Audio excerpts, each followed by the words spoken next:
Today we're going to take a look at a rather interesting firearm, the MAS Model 1873 French service revolver. This gun was developed after the Franco-Prussian War in 1870, when the French army realized they needed to modernize their military equipment. It's the first double-action, single-action revolver used by the French army. So we're going to take a look a little bit about the history, also about its mechanism, and then we'll do a quick breakdown of the components of the firearm.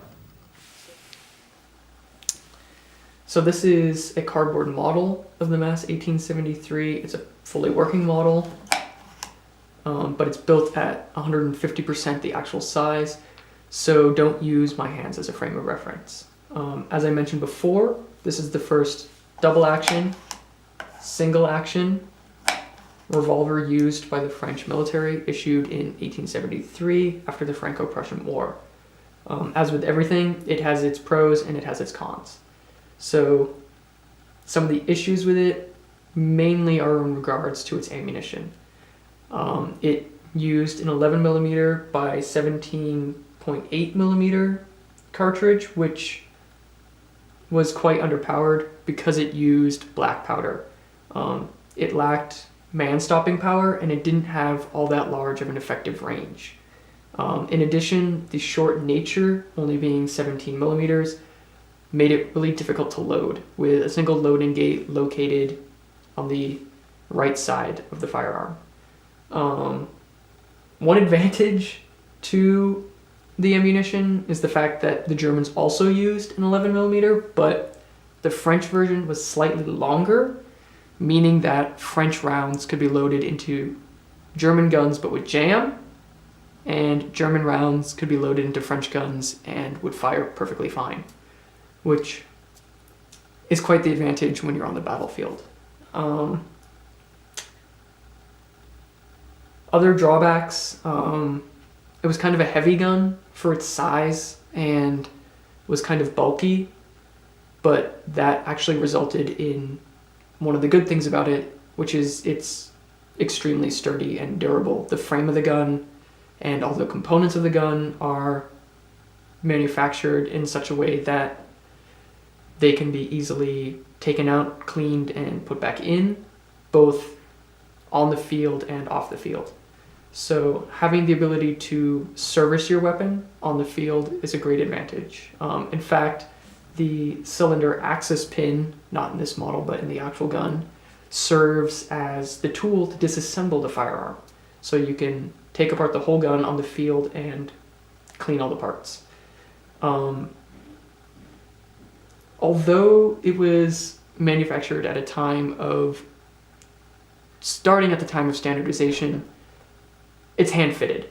Each part had to be filed to fit to its specific gun, which means that you can't swap out parts from gun to gun without a little bit of work, a little bit of finesse. Also, each part had a serial number stamped on it that corresponded to the serial number of the frame of the gun. That was because each part was unique to the gun it belonged to.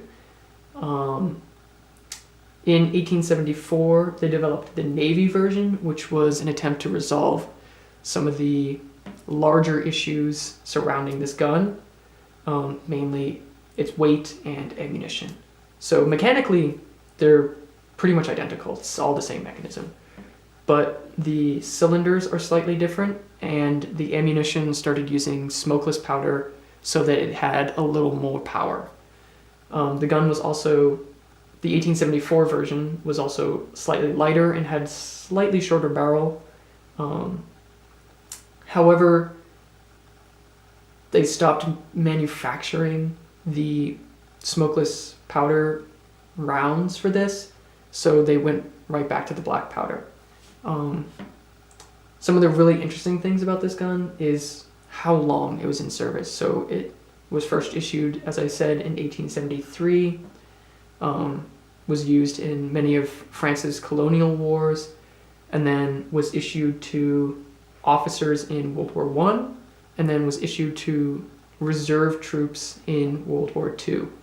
And when France was invaded by Nazi Germany, the firearm was heavily used by the French underground and the French resistance. So it maintained its popularity and it maintained its use. In fact, the French National Police were still issuing these up until 1969.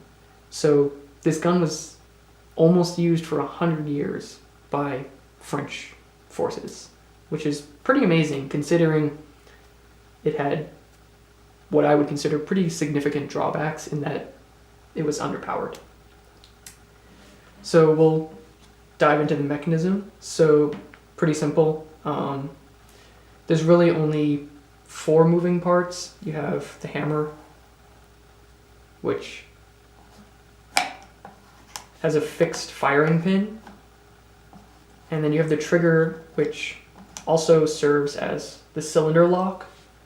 So when the cylinder advances, there's a little notch in the cylinder and a little knob on the trigger, which engages and locks the cylinder for alignment. All the power for the hammer is supplied by the mainspring, which has a tensioner and then can be easily removed.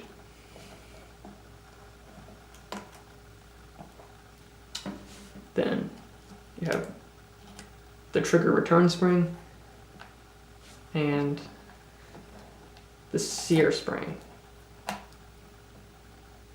Other than that, there's one small spring attached to the pawl, the cylinder advance, and all the other components are manufactured from plate steel. The cylinder can be removed, and then each part you can take out one by one for a full breakdown.